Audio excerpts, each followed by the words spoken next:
ಮಿಲಾದ್ ಹಬ್ಬವು ಶಾಂತಿ ಹಾಗೂ ಸೌಹಾರ್ದತೆಯ ಪ್ರತೀಕವಾಗಿದ್ದು, ಕಳೆದ ಸಾಲಿನಂತೆ ಈ ಬಾರಿಯೂ ಶಾಂತಿ, ಸೌಹಾರ್ದತೆ ಹಾಗೂ ಪ್ರತಿಯೊಬ್ಬರ ಸಹಕಾರದೊಂದಿಗೆ ಮಿಲಾದ್ ಹಬ್ಬವನ್ನು ವಿಜೃಂಭಣೆಯಿಂದ ಆಚರಿಸೋಣ ಎಂದು ಜಿಲ್ಲಾಧಿಕಾರಿ ಮೊಹಮ್ಮದ್ ರೋಷನ್ ತಿಳಿಸಿದರು. ಜಿಲ್ಲಾಧಿಕಾರಿಗಳ ಕಾರ್ಯಾಲಯದ ಸಭಾಭವನದಲ್ಲಿ ಶನಿವಾರ ಜರುಗಿದ ಮಿಲಾದ್ ಹಬ್ಬದ ಪೂರ್ವಭಾವಿ ಸಭೆಯ ಅಧ್ಯಕ್ಷತೆ ವಹಿಸಿ ಮಾತನಾಡಿದರು.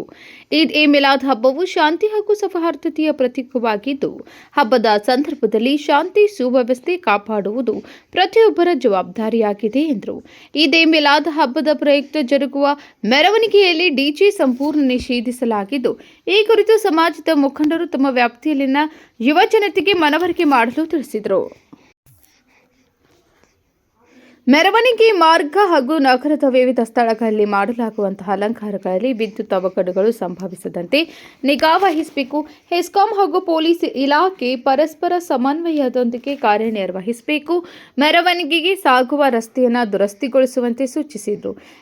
ಮಿಲಾದ್ ಮೆರವಣಿಗೆಯನ್ನು ಸಾಯಂಕಾಲ 6 ಗಂಟೆಯ ಒಳಗಾಗಿ ಮುಕ್ತಾಯಗೊಳಿಸುವಂತೆ ಸಮಾಜದ ಮುಖಂಡರುಗಳಿಗೆ ಜಿಲ್ಲಾಧಿಕಾರಿ ಮೊಹಮ್ಮದ್ ರೋಷನ್ ಅವರು ಸೂಚನೆ ನೀಡಿದರು. ಶಾಸಕ ಆಸಿಫ್ ಶೇಟ್ ಮಾತನಾಡಿ, ಕಳೆದ 3 ವರ್ಷಗಳಿಂದ ಮಿಲಾದ್ ಹಬ್ಬವನ್ನು ನಗರದಲ್ಲಿ ಶಾಂತಿಯುತ ಹಾಗೂ ವಿಜೃಂಭಣೆಯಿಂದ ಆಚರಿಸಲಾಗುತ್ತಿದೆ.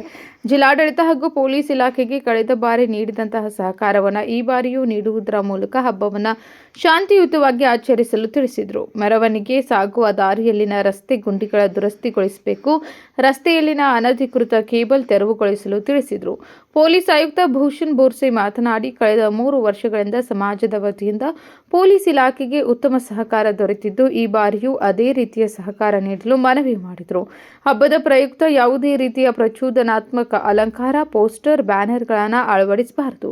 ಸಾಮಾಜಿಕ ಜಾಲತಾಣಗಳ ಮೇಲೆ ಪೊಲೀಸ್ ಇಲಾಖೆ ನಿರಂತರ ನಿಗಾ ವಹಿಸುತ್ತಿದ್ದು, ಕೋಮು ಸೌಹಾರ್ದತೆಗೆ ಧಕ್ಕೆ ತರುವಂತಹ ಸುದ್ದಿಗಳು ಹರಡುವವರ ವಿರುದ್ಧ ನಿರ್ದಾಕ್ಷಿಣ್ಯವಾಗಿ ಕಾನೂನು ರೀತಿ ಕ್ರಮ ಜರುಗಿಸಲಾಗುವುದೆಂದು ತಿಳಿಸಿದರು. ಸಭೆಯಲ್ಲಿ ಭಾಗವಹಿಸಿದ್ದ ಸಮಾಜದ ಮುಖಂಡರುಗಳು ಮಿಲಾದ್ ಹಬ್ಬವನ್ನು ಶಾಂತಿ ಹಾಗೂ ಸೌಹಾರ್ದತೆಯಿಂದ ಆಚರಿಸಲು ಜಿಲ್ಲಾಡಳಿತ ಹಾಗೂ ಪೊಲೀಸ್ ಇಲಾಖೆಗೆ ಸಂಪೂರ್ಣ ಸಹಕಾರ ನೀಡಲಾಗುವುದು ಎಂದು ತಿಳಿಸಿ ಸಲಹೆಗಳನ್ನು ನೀಡಿದರು. ಸಭೆಯಲ್ಲಿ ಹೆಚ್ಚುವರಿ ಪೊಲೀಸ್ ವರಿಷ್ಠಾಧಿಕಾರಿ ಎಂ ಬಸರ್ಕಿ, ಉಪವಿಭಾಗಾಧಿಕಾರಿ ಶ್ರಾವಣ್ ನಾಯಕ್, ಮಹಾನಗರ ಪಾಲಿಕೆ ಆಯುಕ್ತ ಕಾರ್ತಿಕ್ ಎಂ, ವಿವಿಧ ಇಲಾಖೆಗಳ ಅಧಿಕಾರಿಗಳು, ಸಮಾಜದ ಮುಖಂಡರುಗಳು ಹಾಜರಿದ್ದರು.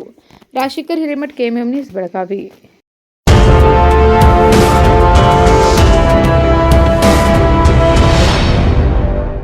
ಭೀಮಾ ಆಗಸ್ಟ್ 10ರಿಂದ 30ರವರೆಗೆ ವರಮಹಾಲಕ್ಷ್ಮಿ ಹಬ್ಬವನ್ನು ಆಚರಿಸಿಕೊಳ್ಳುತ್ತಿದ್ದು, ಹಬ್ಬದ ಸಂಭ್ರಮದಷ್ಟೇ ಪ್ರಕಾಶಮಾನವಾಗಿ ಹೊಳೆಯುವ ವಿಶೇಷ ಕೊಡುಗೆಗಳನ್ನು ಗ್ರಾಹಕರಿಗಾಗಿ ನೀಡುತ್ತಿದೆ. ಚಿನ್ನದ ಮೇಲೆ ಪ್ರತಿ ಗ್ರಾಂಗೆ 1,000 ರೂಪಾಯಿವರೆಗೆ ರಿಯಾಯಿತಿ, ವಜ್ರಾಭರಣಗಳ ಮೇಲೆ ಪ್ರತಿ ಗ್ರಾಂಗೆ 1,000 ರೂಪಾಯಿ ಫ್ಲಾಟ್ ರಿಯಾಯಿತಿ ಹಾಗೂ ಪ್ರತಿ 50 ಗ್ರಾಂ ಬೆಳ್ಳಿಯ ಖರೀದಿಗೆ 1,000 ರೂಪಾಯಿ ರಿಯಾಯಿತಿ ಪಡೆಯಿರಿ.